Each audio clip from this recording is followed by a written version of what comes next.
If I was to summarize this, Balaji, I would say you created specialization within the versatility that life threw at you. What I was not able to solve 10 years before in the recruiting industry, recruiting domain, I'm able to solve today because of the new developments in the technology, HR tech industry. I would say the AI is definitely helping us a lot at the moment. I think technology is going to be a leveler, right? It's going to be used by all sorts of recruiting projects, for example.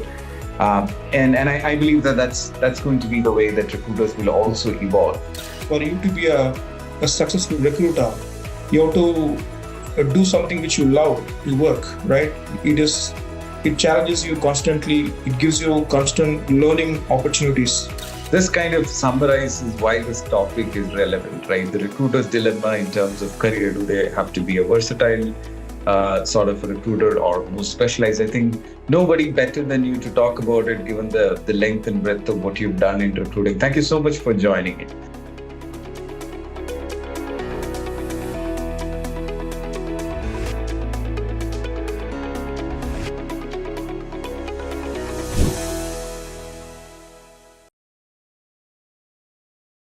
Hello, everybody. Welcome back to yet another episode of Hyreo Rise series of podcasts.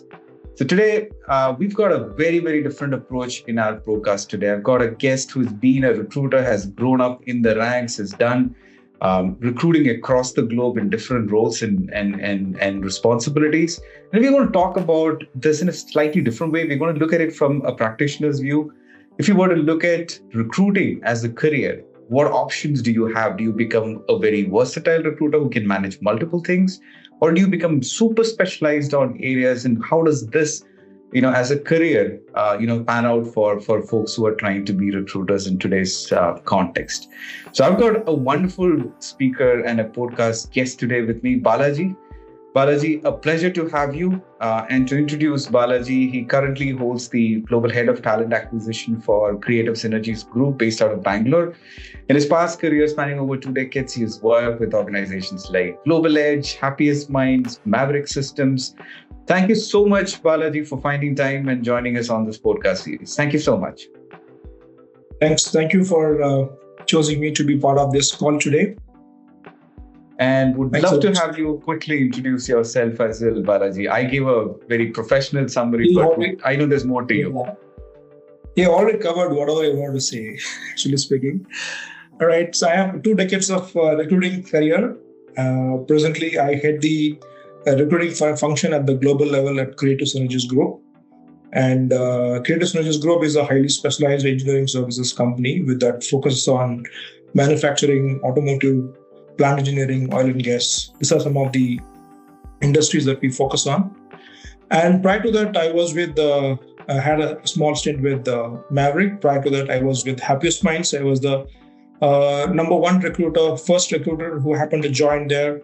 And then we started off, we started off with the founding team and then built the company from the zero. So I had the privilege of being part of Happiest Minds, building the company, and then leaving the company after 10 years of my career with them. Prior to that, I had a long stint with the Global Edge software, which is today called as Capgemini Engineering. That's where I started my career.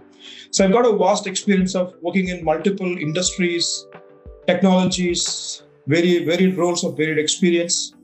I have worked on communication industry, media, BFSI, retail, embedded software, embedded hardware. Today I'm working on manufacturing, automotive, heavy engineering, which I haven't worked in the past. Is something that I have learned after joining Creative Synergies Group. So I've got a varied experience. I faced a lot of challenges. I've helped the companies to grow. So I'm sure I feel I should be able to add some value to the conversation today.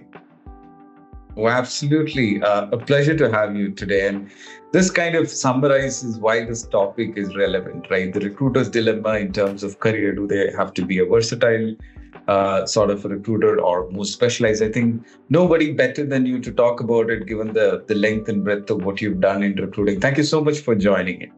Now, for the audience, let me start with this, Balaji. Let's define what versatility means or specialization means in the context of being a recruiter. Would love to hear first on that as we progress on what each means for recruiters. Absolutely. It's a pretty good question, Arun. Um, if I want to explain about the specialized recruiter, the recruiter is the one who works on some of the specialized industry. For example, a manufacturing engineering industry or a embedded hardware industry. Right? At Creative Synergies Group, we work on manufacturing engineering, wherein our recruiters are working on some of the skill sets like body in white, designer, simulator, robotic simulation, controls, automation software, hardware. This is a highly specialized industry and skill sets that my recruiters are working on it. So they have a deeper understanding of the game, hiring game, the business game. When it comes to versatile recruiter, they've got a wide exposure to multiple industries, multiple technologies, skill sets, and different roles, right from freshers to leadership level. Right, they would have got a chance to work on multiple varieties of industries and skill sets. Therefore, they got a wider understanding. They've got a wider network of candidates. That's how I would define as versatile recruiter and the specialist recruiter. All right. Thank you, Balaji. So if you really take the career of a recruiter, I understand the initial few years, just like any other industry, they're going to essentially figure out the basics of what recruiting is going to be all about. But let's say a few years into their career, they start really thinking about what works best for me. Now, I can see from whatever you said, if I'm a specialized person to a domain or a vertical or an industry, I've got some brownie points in terms of finding my career shaping up in that way. But also it makes sense for me to be a little bit more generalist, where I happen to get a different kind of an exposure as I grow up, maybe multi-industry, multi-geography, multi-sort of hiring needs that I would probably be managing. So if you were to look at a mid to like a late, early stage kind of a recruiter in terms of making this choice, do I want to be a specialized recruiter or want to be like more versatile? How do I make that choice? I mean, what's the basis on which I do that? Okay, it's a very tricky question to me. My answer is not going to be a very straight answer here, right? It's not going to be black or white. I would say both. I will also tell you, I got a reason as to why I'm saying both.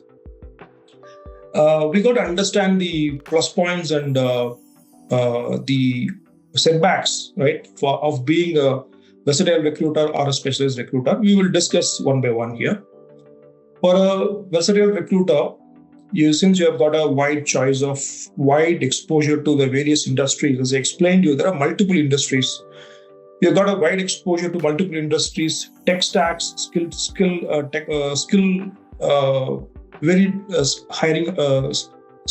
hiring that you would have done it. You would have handled multiple roles, right, from entry level to senior management and leadership level. Since you have a wider exposure, you've got wider learning, number one, right? Since you have a wider exposure for the organization, you are a go-to person for anything and everything. They know that they can throw at you any problem statements and you will be able to solve it. And you also bring in a wider network of candidates. That's an advantage for the company. For the candidates, since you have wider choices of opportunities, you can help them, guide them with various types of opportunities and help them to decide which career they have to take it ahead, right? However, there's a setback here. You have got a wider exposure, but not at the depth level. You have exposure at the surface level because you have touched upon everything at the surface level. Coming to the specialized recruiter, you are an expert in this domain. So you know the domain, you are good at business understanding, you're good at products, softwares, tools, services, right? And what problems that the product is trying to solve, what problems that the software is trying to solve, you have a complete understanding. That's your USP as a recruiter. For the organization, you are an asset for them because they don't have to train you to make you understand what exactly I'm trying to do here, right? Number two, they can leverage your highly specialized network of candidates, right? Therefore, since you have a good understanding of what is what and what they do, you are able to assess the candidates precisely evaluate them, and present to the business. It's going to solve their problem. It's going to save their time. For the candidates, right? Since you have a good understanding, you can position the job pretty well, right? And still like a pro, right? You can become a trusted advisor for the candidates. However, there's a step back here. You are pretty good at the domain that you are in. However, you are good at only in that domain. That's a setback. So you don't know anything else as to how is the market trend going on, what's happening outside other than your domain. You are completely out of it. So that's why I say you got to be having a balance of both. Right. I kind of get what you're saying. On one side, you're trying to be a specialist, if I may, and opportunities which essentially need specialists is where you're going to fit in. And as you rightly said, you're going to be an amazing asset to the company because you know the market really well, and obviously that reflects in the results. And on the other side, we're talking about a recruiting person who can manage quite a lot. I mean, you can do quite a lot of different, business cases being handled by them. But of course, that the generality in terms of how you approach it might be different. You want to share some examples? I'm sure your personal life, you've gone through a lot of industries, a lot of areas. Any specific examples or real life cases that you can kind of for the audience to kind of better relate to this and share how this has worked in both instances? I can give my own career as an example. When I started off as a career as a recruiter, I started in the staffing industry, wherein I learned the game of how the staffing works. Right. During that time, I've learned the networking industry, telecom industry, embedded software industry. I've learned the length and breadth of that. Right. Most importantly, I started my career with the tough note, staffing industry. Right. Working and being a successful recruiter in staffing industry is definitely a task. Then I got a chance to move on to a startup company, which is today, which is Happy Space Technologies. So there I learned as to how to build from the scratch, right? There's nothing that and then we have to go and sell that. We're going to do better things. We have got certain things that they can learn, right? Our environment will challenge them. All that I will have to learn as to how to position the job, right? And then build the company. During that time, I've learned a lot of newer industries like EdTech industry, BFSI, supply chain, retail industry. I've got an understanding of what is this industry all about. Because every industry, there is a cultural nuances, differences that I've got a chance to learn.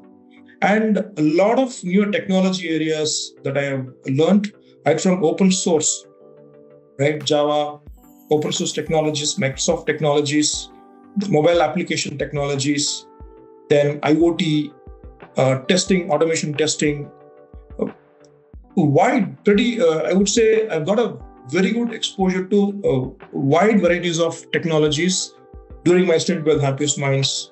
Then when I moved to Creative Synergies Group, it is a completely different game. Of course, we also hire software allied engineering services. But I also got a chance to learn the new industries like manufacturing, right? Automotive, plant engineering, energy sector, oil and gas, completely new to me. Therefore, throughout this journey, it has kept me motivated, right? There is a constant learning for me.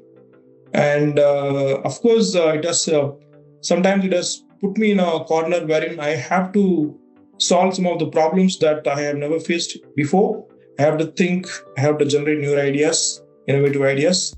So I would say for you to be a successful recruiter, you have to do something which you love to work, right? It challenges you constantly. It gives you constant learning opportunities. So since I've gone through various facets in my career, each stage, it has kept me in check in terms of my learning curve. It has given me newer challenges and new opportunities for me to contribute. So I would say my example is a very good example for a recruiter to be going through hardships in their career. At the same time, you reap the benefit in terms of new learnings. Right. If I was to summarize this, Balaji, I would say you created specialization within the versatility that life threw at you. You were able to move Absolutely. and transition from being a specialized staffing agency person into a skill-based hiring in a technology company, into an IT company, where I think more than just staffing, more than just recruiting, you were setting up an organization. I think that's the message that I would say is critically coming out of what you said. You could be both, but it's about how you adapt and you create value for the business, be it in a certain vertical, or be it in scaling, or be it in developing a team or creating a team that's able to do a larger outcome for the organization. I think that would be a great way to look at it, and that would be a good segue into my next question. Now, one of the things that we've started noticing, and what we've seen is an industry which was very less tech or technology influenced, let's say even 5-10 years ago.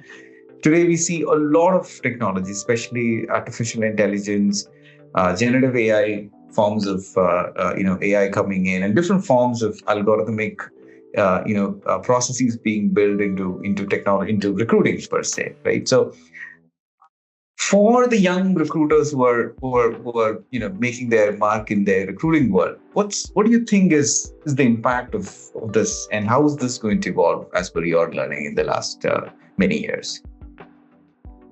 We're talking about the technology advancements at the moment. Yeah.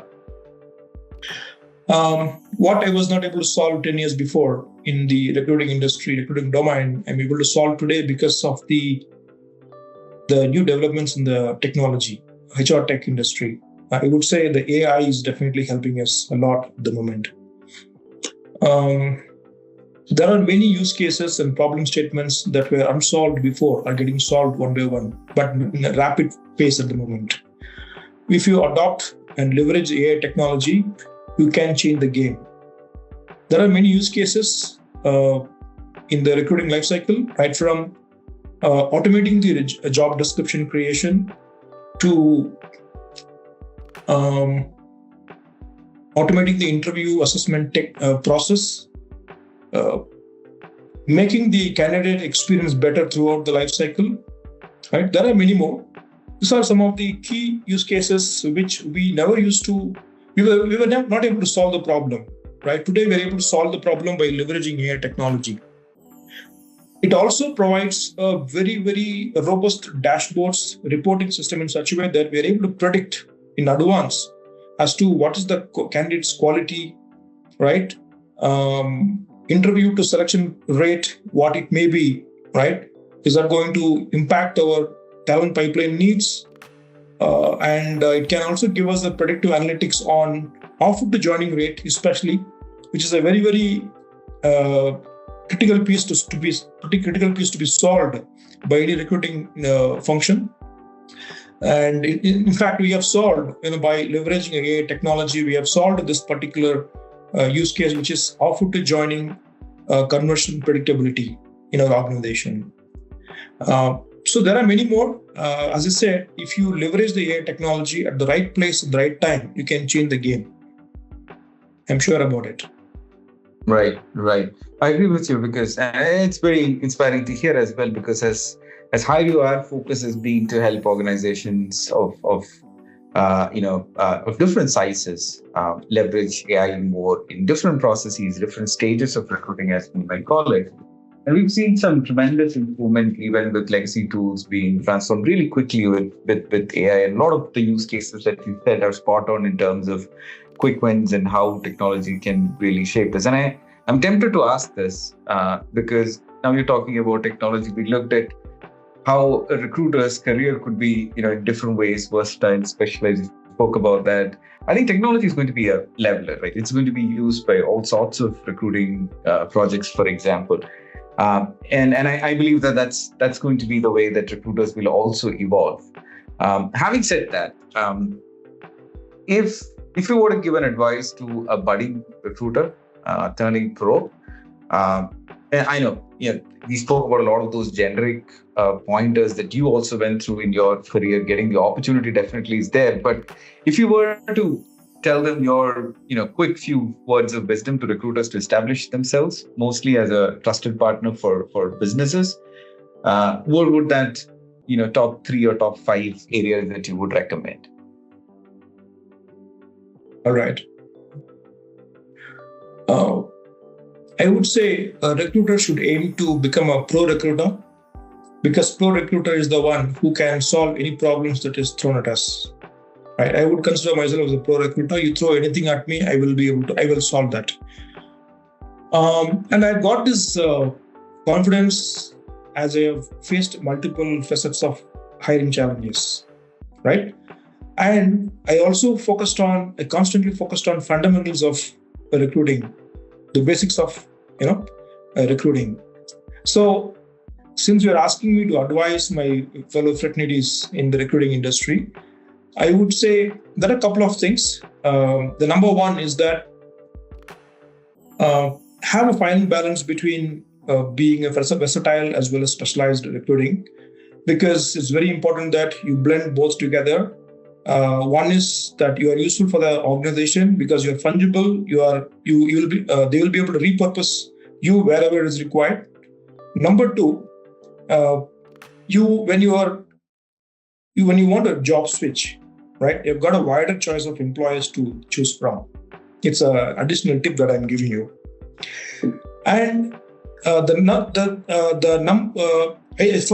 I said it's you need to have a fine balance between versatile and specialized. Number two would be, I would say, since you're working on multiple industries, right? If you work on multiple industries, you will have to constantly generate innovative ideas. So only when you generate innovative ideas, right, you will be able to solve some of the hiring scale problem, right? Or you can solve some of the hirings wherein you have to do it in the shortest possible time frame. So these are the key metrics that we generally track in the recruiting industry. How quickly we are able to scale when there's a need, how quickly we are closing this, how quickly we are scale, and how quickly we are closing it, at what cost we are closing it. Right? So you got to generate new ideas for you to be able to scale, for you to be able to fulfill in shortest period of time, yet at the right cost. Right? So I would say these are some of the fundamentals that you got to keep in your mind. And as long as you are good at basics, I think you will be able to go places. Yeah, that's what I'm thinking, Arun, as to some of the advices that I can probably give to my people. Right. Absolutely. I think bottom line is you got to strike a balance between being specialized and versatile and focus on and focus on being valuable to the organization, and in the process being valuable to the industry as well as such, right? I can't thank you enough, Balaji, for coming on to this discussion on a very short notice and sharing your thoughts and sharing your story. I would love to double click on another occasion specifically around how you build an organization ground up with the founding team at Happiest Mind for another day, for another episode. Thank you so much, Balaji, once again for being part of the show, and look forward to interacting with you more on similar occasions. Thank you so much. Thanks a lot, Arun, for having chosen me to be part of this session. I think I have contributed to some extent as you expected. Absolutely. Thank you so much, Balaji. Thank you. Thank you so much.